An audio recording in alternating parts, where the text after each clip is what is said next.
천사 가브리엘이 마리아를 찾아와서 하나님의 아들을 너가 임신하게 될 것이다 라고 하는 그 메시지를 전하죠.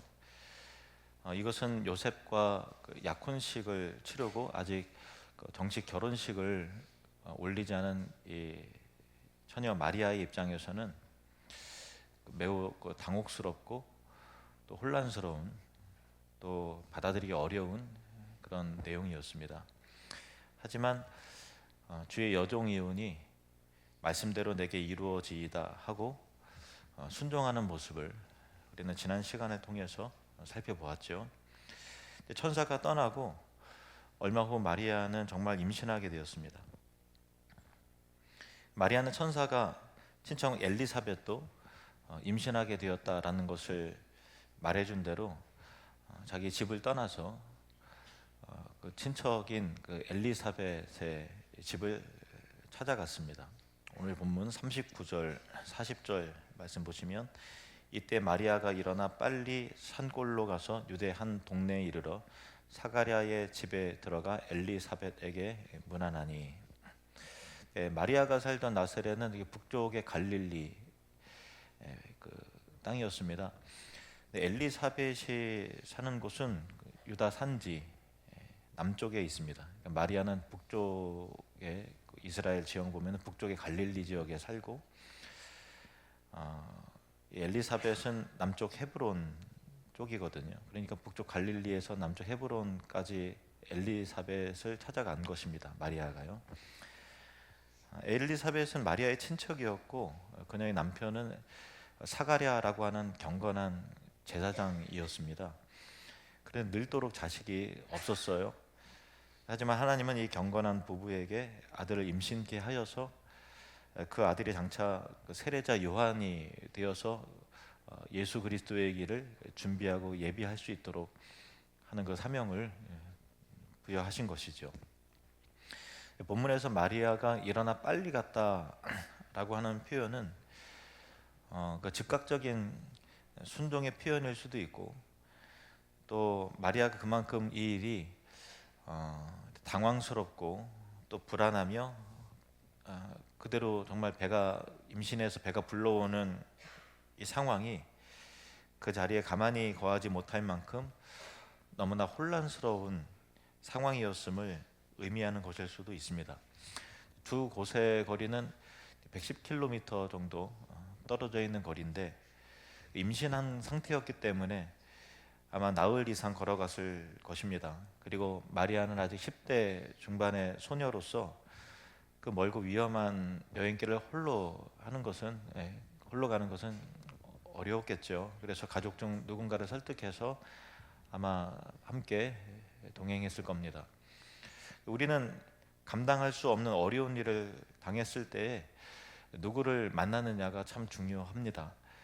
영적인 관점이 없거나 믿음이 없는 사람들을 만나면 여러 세상적인 조언과 또 여러 가지 필요를 채울 수는 있겠지만 근본적이고 영적인 도움을 받을 수는 없죠.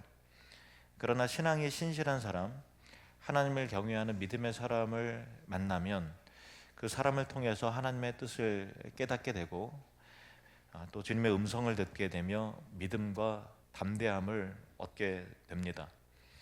마리아는 엘리사벳의 집에 들어서면서 하나님의 응답을 경험하게 되는데요. 41절에서 44절 말씀 보시면, 엘리사벳이 마리아가 문안함을 들으매 아이가 복중에서 뛰노는지라 엘리사벳이 성령의 충만함을 받아 큰 소리로 불러 이르되 여자 중에 내가 복이 있으며 내 태중의 아이도 복이 있도다. 내 주의 어머니가 내게 나아오니 이 어찌된 일인가. 보라, 내 문안하는 소리가 내 귀에 들릴 때에 아이가 내 복중에서 기쁨으로 뛰놀았도다. 마리아는 엘리사벳의 집에 들어가면서 아무 말도 하지 않았거든요. 그런데 그가 문안하는 소리를 내자마자 기다렸던 듯이 성령의 역사가 이제 시작이 되는 거예요. 가장 먼저 반응을 보인 것은 엘리사벳의 태중의 아기였어요. 그러니까 그 마리아보다 6개월 먼저 임신했거든요. 그 태중의 아이가 이 마리아의 소리를 듣자마자 반가이 기뻐 또 뛰놀면서 뛰노는 거죠. 이 태중의 아이가 뭘 알겠어요. 하지만 그런데도 엘리사벳의 태중에 있는 아기가 영적인 예민함으로 그리스도에 대한 즉각적인 반응을, 기쁨의 반응을 했다라는 것입니다. 이를 확인한 엘리사벳이 성령의 충만함을, 배에서 막 움직이니까 성령의 충만함을 받으면서 마리아를 축복하는 내용이에요. 엘리사벳은 처녀인 마리아가 임신 중인 것을 알았는데 그 임신이 부정한 행실에서 비롯된 임신이 아니라 참으로 복된 임신이라고 선포합니다. 그녀는 내 주여 어머니가 내게 나아오니 이 어찌된 일인가 라고 외칩니다. 마리아는 아무 말도 하지 않았습니다. 그런데도 성령께서 엘리사벳의 입을 통해서 마리아가 내 주님의 어머니다 라고 예언적 선포를 하게 하셨다라고 하는 것입니다. 사실 이것은 마리아에게 있어서 지금 굉장히 혼란하고 또 근심과 걱정이 가득한 이 상황 속에서 마리아에게 있어서 정말 중요한 또 필요한 표적이었던 것입니다. 우리는 표적이라고 하면 눈에 보이는 여러 가지 이적이나 특이한 현상들을 생각을 하는데, 그런데 표적 중에 최고의 표적은 사람의 입을 통해서 성령이 하시는 말씀을 듣는 것입니다. 하나님이 마리아에게 주신 표적은 모세처럼 지팡이가 뱀이 되는 것도 아니었고, 또 기드온처럼 양털에 이슬이 내리는 것도 아니었습니다. 사람의 입을 통해서 마리아가 지금 어떤 상태에 있는지 바로 깨닫고 말씀해 주시는 것이었습니다. 이 엘리사벳과의 만남과 또 그녀의 축복의 선언을 통해서 마리아는 내 안에 일어난 일들이, 내 몸 안에서 일어난 일들이, 내 상황 가운데 일어난 일이 조금도 잘못된 것이 아니며 너무나 분명한 하나님의 뜻이라는 것을 깨닫고는 흔들리지 않는 강한 믿음을 갖게 되었던 것입니다. 오늘날에도 하나님은 선포되어지는 하나님의 말씀이 우리에게 표적이 되게 하십니다. 설교 말씀이 내 상황에 맞는 교훈이 되게 하시고, 그 선포의 말씀이 내 영혼의 급소를 찌르는 책망이 되게 하시고, 그 말씀의 진리가 나의 혼란함을 정돈케 하고 일깨워 바르게 하며, 그 말씀의 의롭고 거룩한 삶을 결단하고 믿음을 굳건하게 만드는 것입니다. 그러므로 말씀이 표적이 되는 이 예배의 순간을, 설교가 전달이 되는 시간을 전하는 자도 받는 자도 가장 귀하게 여겨야 할 줄로 믿습니다. 디모데후서 3장 16절에서 18절 말씀을 17절 말씀을 같이 읽겠습니다. 모든 성경은 하나님의 감동으로 된 것으로 교훈과 책망과 바르게 함과 의로 교육하기에 유익하니 이는 하나님의 사람으로 온전하게 하며 모든 선한 일을 행할 능력을 갖추게 하려 함이라. 아멘. 히브리서 4장 12절 말씀도 보시겠습니다. 하나님의 말씀은 살아있고 활력이 있어 좌우의 날선 어떤 검보다도 예리하여 혼과 영과 및 관절과 골수를 찔러 쪼개기까지 하며 또 마음의 생각과 뜻을 판단하나니. 하나님의 말씀은 살아있는 표적이요, 내 상황과 현실과 또 내 마음의 생각을 나보다 더 잘 깊이 이해하고 아심으로 찌르고 쪼개며 드러내어 수술하시는 하나님의 예리한 칼과 같은 것이라는 것입니다. 엘리사벳은 마리아를 향해 이어서 이렇게 축복합니다. 45절 말씀. 주께서 하신 말씀이 반드시 이루어지리라고 믿은 그 여자에게 복이 있도다. 엘리사벳은 마리아의 임신이 얼마나 위험한 것이었는가를 잘 알고 있었습니다. 이것은 단순히 사회적인 비난이나 또 체면과 위신의 문제를 넘어서 악한 마귀가 어떻게든 마리아와 아기를 죽이려고 할 것이고, 또 하나님의 구원이 이루어지지 못하도록 총 공격을 펼칠 것입니다. 그러나 마리아는 그러한 어려움과 위험 속에서도 주께서 하신 말씀이 반드시 이루어지리라 라고 하는 그 믿음이 있었고, 엘리사벳은 그 믿음이 옳은 믿음이며, 마리아와 태중의 아기를 향한 하나님의 말씀은 반드시 성취될 것이며 승리케 될 것임을 축복하며 예언적 선포를 하는 것입니다. 마리아는 엘리사벳의 축복과 예언과 표적의 말씀을 들었을 때 마리아의 마음 속에 있는 모든 불안함과 혼란스러움, 두려움과 근심이 눈 녹듯이 사라지면서 성령의 감동과 능력으로 하나님을 찬양하게 되었던 것입니다. 이어지는 마리아의 그 찬가, 마리아의 찬송의 노래를 살펴보면 그녀가 나사렛이라고 하는 가난한 벽촌 마을의 소녀였음에도 신앙적으로 얼마나 깊이 있는 사람이었던가, 그가 성경을 얼마나 깊이 있게 이해하고 있었던가라는 것을 알게 됩니다. 예수님이 오실 때 메시아를 기다리던 성도들은 가난하고 교육을 제대로 받지 못했을지라도 성경적으로 대단히 깊이 있는 신앙의 수준을 가지고 있었다라는 것을 우리는 확인하게 됩니다. 요즘 사람들은 대부분 고등교육을 다 받았지만 그것이 영적인 지혜의 수준을 의미하는 것은 아닙니다.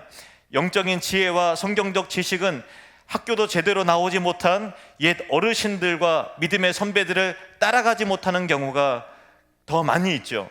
이 세상의 교육과 상관없이 하나님의 말씀을 사모하고 듣고 읽고 또 묵상하고 암송하고 하시는 분들은 하나님을 아는 지식이 높은 교육을 받은 것보다 탁월하고 영적인 분별력이 신학자들보다 더 깊이 있으며 신앙의 깊이와 수준이 정말로 놀라운 분들이 대단히 많이 계시다는 사실입니다. 마리아의 찬송과 그 내용을 보면 바로 그러한 영적인 깊이와 수준의 그 지혜가 있음을 우리는 깨닫게 되는 것입니다. 이어서 마리아의 찬가를 한 절씩 살펴봅니다. 46절 말씀 우리 같이 읽겠습니다. 시작. 마리아가 이르되 내 영혼이 주를 찬양하며. 마리아는 지금 내 영혼이 주를 찬양한다고 시작하고 있습니다. 영혼은 사람의 가장 소중하고 귀한 부분이잖아요. 존귀한 부분입니다. 우리가 주님을 찬양할 때 내 영혼이 찬양해야 하는 것입니다. 우리가 주님을 예배할 때 우리의 영혼이 주님 앞에 반응해야 하는 것입니다. 내가 아무리 찬양의 현장에 있고 고운 목소리를 낸다 하더라도 내 영혼이 찬양하지 않으면, 내 영혼이 말씀 앞에 반응하지 않으면 그것은 온전한 찬양이 될 수 없고 온전한 기도가 될 수 없고 온전한 예배가 될 수 없다라는 것입니다. 하나님 앞에 나아갈 때는 내 영혼이 반응해야 되는데, 여러분 축복합니다. 여러분의 영혼이 깨어있어 영적인 반응을 하는 진정한 예배자가 되시기를 주님의 이름으로 축원합니다. 47절 말씀을 이어서 보겠습니다. 시작. 내 마음이 하나님 내 구주를 기뻐하였음은. 여기에서 하나님 내 구주라 함은 마리아 자신의 태중에 있는 성자 하나님이신 예수 그리스도를 지칭하여 말하는 것입니다. 마리아가 이런 엄청난 표현을 할 수 있었던 것은 엘리사벳의 고백과 축복이 있었기 때문입니다. 그녀가 방문할 때 내 주의 어머니가 내게 나아오니 이 어찌 된 일인가 라고 하면서 태중의 아기를 가리켜서 내 주님이라고 표현했던 엘리사벳의 그 말씀에 대해서 마리아는 자신의 불러오는 배를 두 손으로 감싸 안고 바라보면서 화답하기를 내 마음이 하나님 내 구주를 기뻐합니다 하고 찬양하는 것입니다. 마리아는 엘리사벳의 말을 듣기 전까지는 자기에게 일어난 일이 정확하게 어떤 것인지 알지 못했던 것 같습니다. 천사의 이야기를 분명히 들었지만 그러나 내 안에 있었던 이런 일들이 과연 정말 그런 것인가라고 하는 더 중요한 확증이 필요했던 것입니다.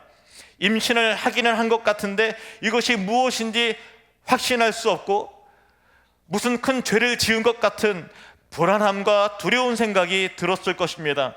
그런데 엘리사벳의 말을 듣고 진정한 위로가 임하기 시작했습니다. 그리고 내 안에 잉태된 분이 하나님이시며 나의 구주시라는 것을 온전하게 확신하게 된 것입니다. 그리고 그 확신 가운데 내 안에 찾아오신 그분을 환영하며 기뻐하며 진정으로 하나님을 맞이하는 찬미의 제사를 올려드리게 되는 것입니다.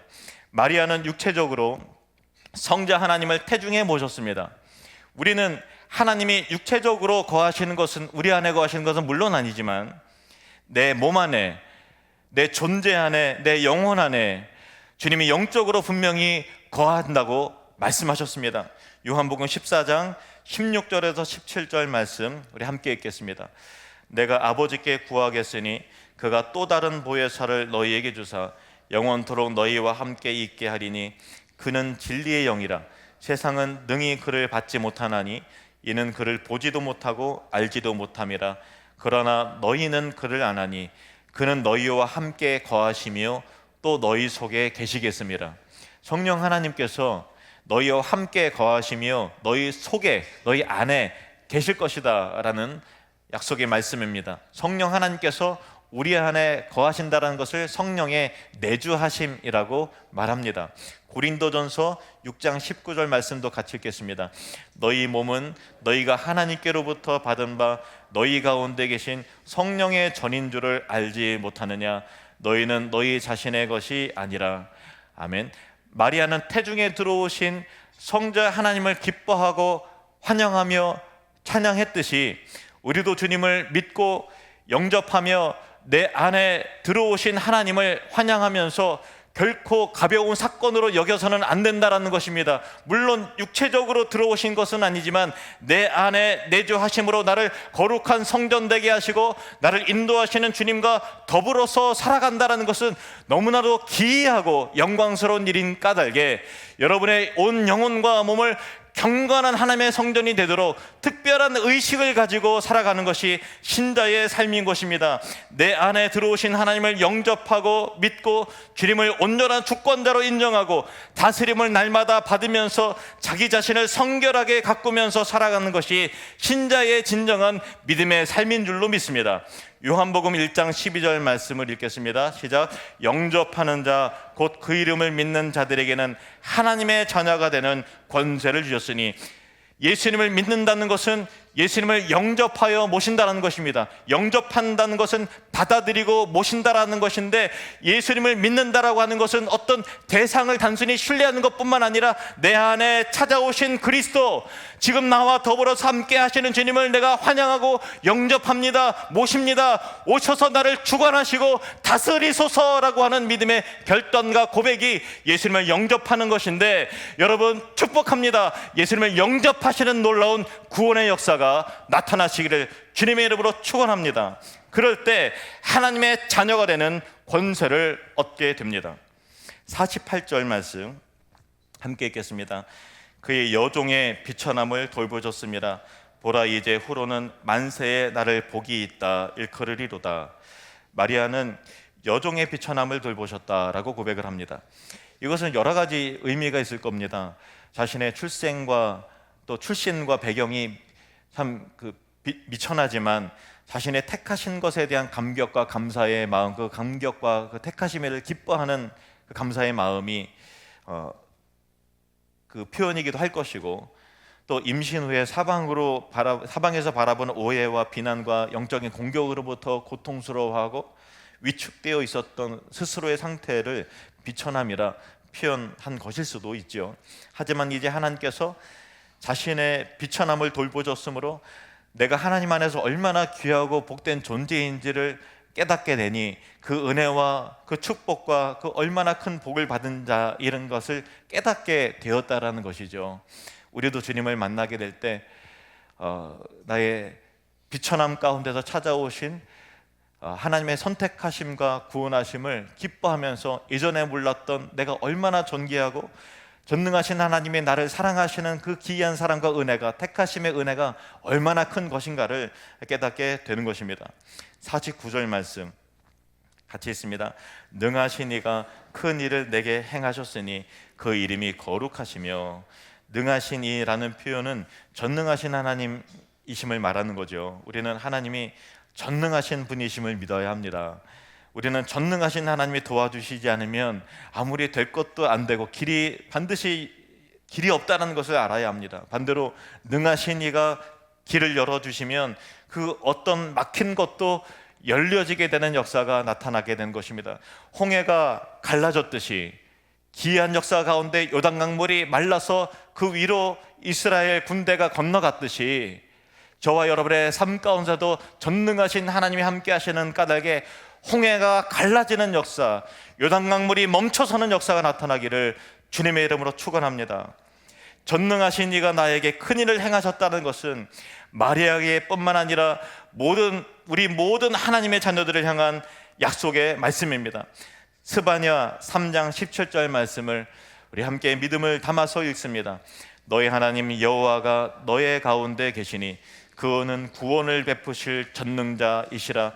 그가 너로 말미암아 기쁨을 이기지 못하시며 너를 잠잠히 사랑하시며 너로 말미암아 즐거이 부르며 기뻐하시리라 하리라. 아멘. 마리아의 찬양은 이제 전반부에서 후반부로 넘어가는데, 그 찬양의 초점이 전반부에서는 개인적인 그 측면이라면 후반부에서는 공동체적인 방향으로 그 초점이 옮겨가고 있다는 사실을 발견하게 됩니다. 50절에서 55절까지가 이제 후반부에 관한 부분인데, 이 부분은 전체를 같이 읽겠습니다. 시작. 궁휼하심이 두려워하는 자에게 대대로 이르는도다. 그의 팔로 힘을 보이사 마음의 생각이 교만한 자들을 흩으셨고 권세 있는 자를 그 위에 내리치셨으며 비천한 자를 높이셨고 줄이는 자를 좋은 것으로 배불리셨으며 부자는 빈손으로 보내셨도다. 그 종 이스라엘을 도우사 궁휼히 여기시고 기억하시되 우리 조상에게 말씀하신 것과 같이 아브라함과 그 자손에게 영원히 하시리로다 하니라. 아멘. 하나님의 궁휼은 하나님을 경외하는 자에게 끊임없이 임한다는 약속인데요, 하나님을 경외하는 자는 기본적으로 하나님에 대한 두려움이 있어요. 궁휼하심이 두려워하는 자에게 대대로 이르리로다 50절 말씀이 되는 것처럼 하나님을 향한 두려움, 이 두려움은 공포와 심판에 대한 공포에 기인한 두려움이 아니라 거룩하신 분 앞에서 우리가 피조물로서 죄인으로서 당연히 품어야 될 그런 어려움과 또 자신의 옷깃을 여미며 고개를 숙이는, 또 무릎 꿇는 그런 두려움이죠. 그러므로 하나님을 두려워하지 않는 신앙은 바른 신앙이 아닌 것입니다. 하나님을 경외한다, 하나님을 믿는다라고 하는 것은 기본적으로 하나님을 두려워하는 그 바탕 위에 우리의 신앙이 세워져 가는 것입니다. 오래전에 어느 성도님이 이런 말씀을 하시더라고요. 어느 성도님들이 좀 이렇게 교회를 좀 혼란스럽게 한 그런 상황 속에 있었거든요. 근데 그분이 이런 말씀하시더라고요. 야, 어떻게 그렇게 하지? 나는 하나님 무서워서 그렇게 못할 것 같은데 그런 얘기를 하시더라고요. 근데 그 짧은 한마디가 제 마음 가운데 깊게 들어봤어요. 우리가 의지적으로 잘 안 되는 순간이 있잖아요. 내 타락한 본성과 이기적인 마음 때문에 그렇게 하기 어려울 때가 있잖아요. 그렇지만은 그럼에도 불구하고 우리가 순종하고 그럼에도 불구하고 우리가 충성하는 이유는 하나님 두려워서라도 그렇게 한다라는 거죠. 그것이 신앙에 있어서 든든한 기초요 토대인 것입니다. 하나님을 경외하며 두려워하는 자에게 하나님은 궁혈과 자비를 베푸시되 한시적인 한 세대에 그치는 사랑이 아니라 대대에 이르는 사랑과 궁휼을 베푸심을 기억해야 하는 것입니다.